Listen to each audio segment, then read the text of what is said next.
So there's a little retaste of the song High for Hours. Um, this would be part two to the video I was doing prior. Um, kind of just doing a breakdown and my analysis and interpretation of the lyrics of the song. Now, I kind of left off about here with the lyrics talking about how, okay, yeah, police brutality. They're still letting off, yeah, people dying in Fayetteville, where he's from, all those things like that.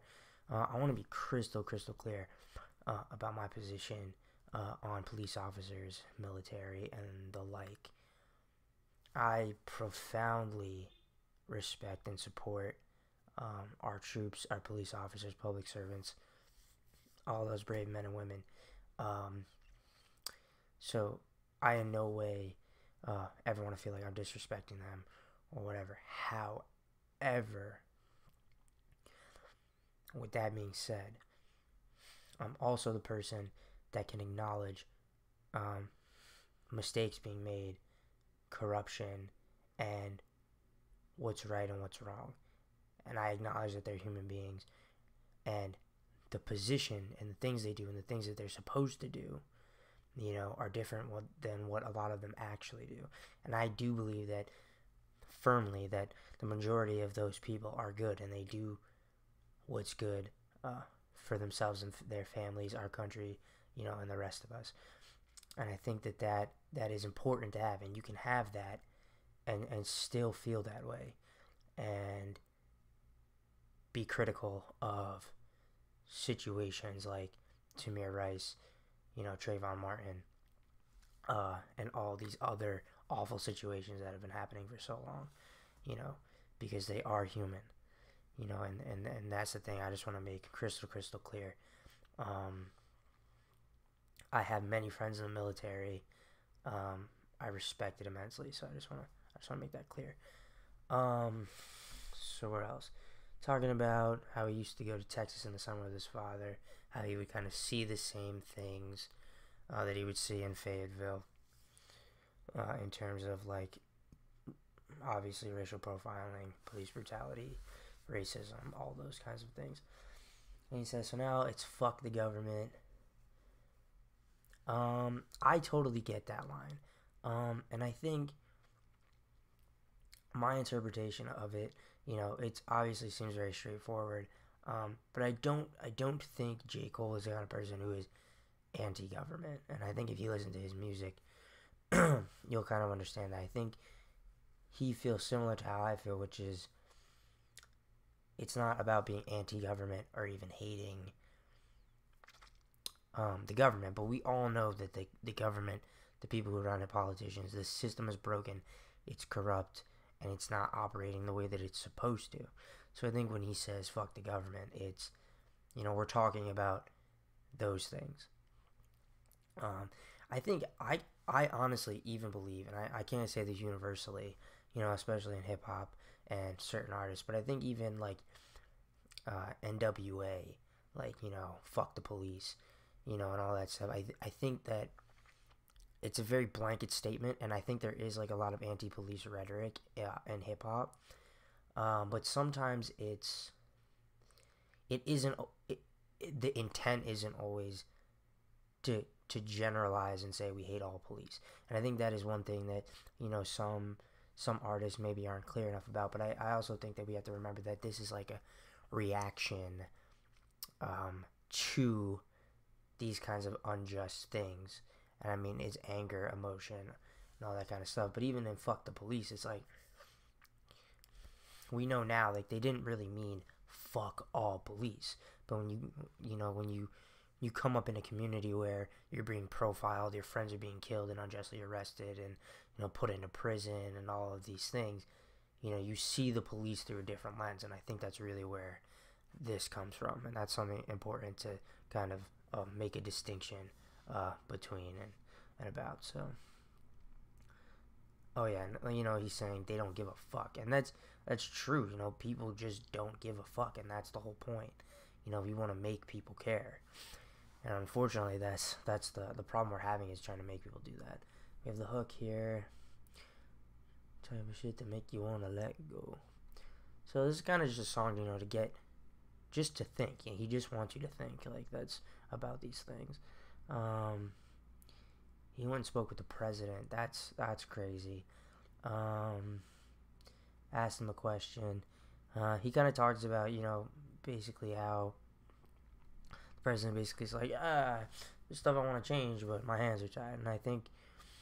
And he kind of basically says,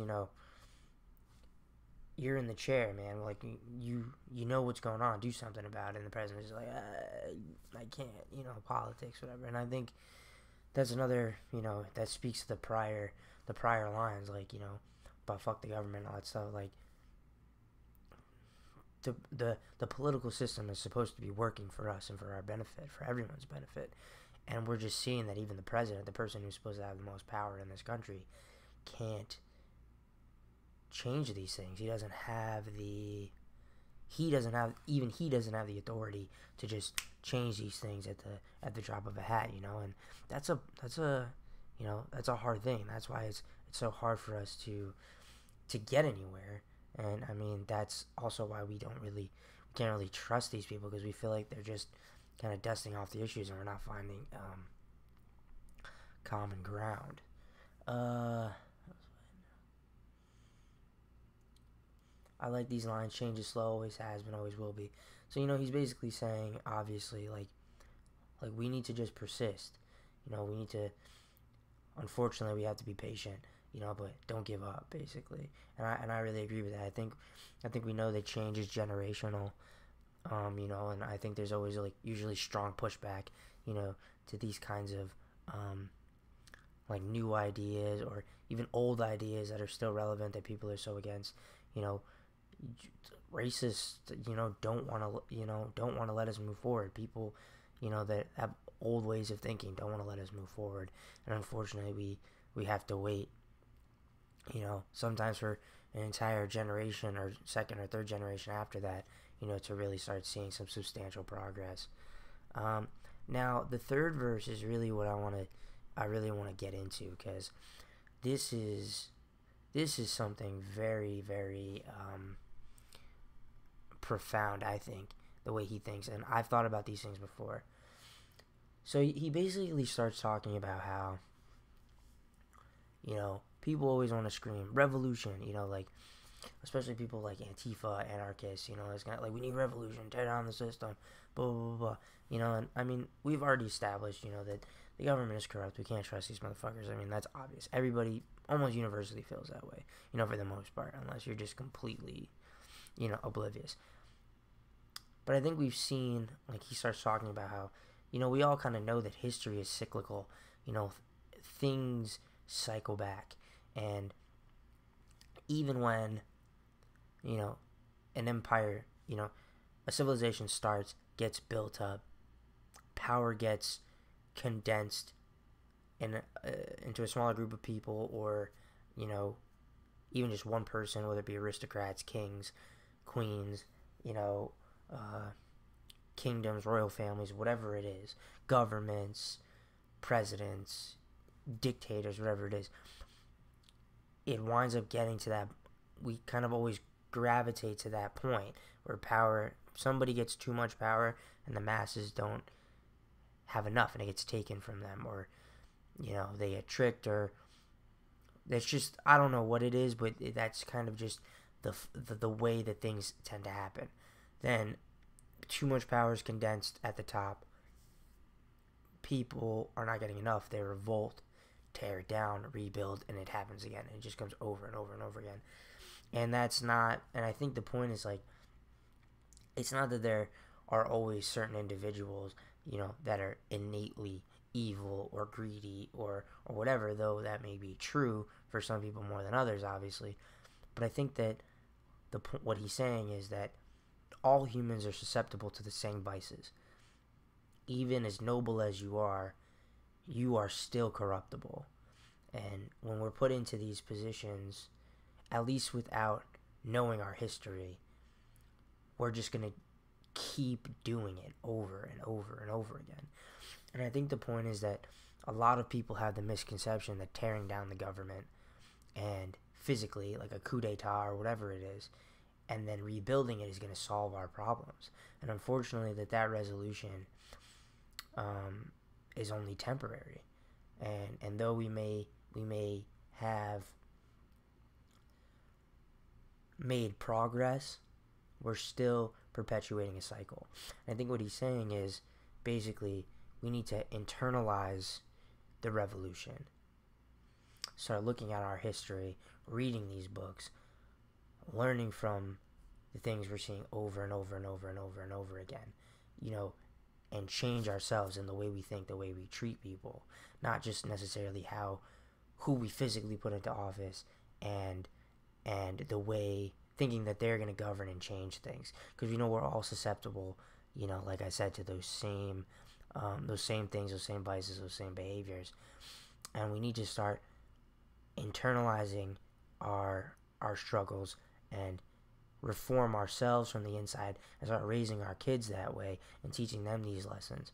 So, from kind of the ground up, we all individually can come to, these realizations and start forming new paths that way and start using our minds instead of our fists and weapons and violence and physical action to correct things, because we're in a war with ideas and not just a physical war with ourselves.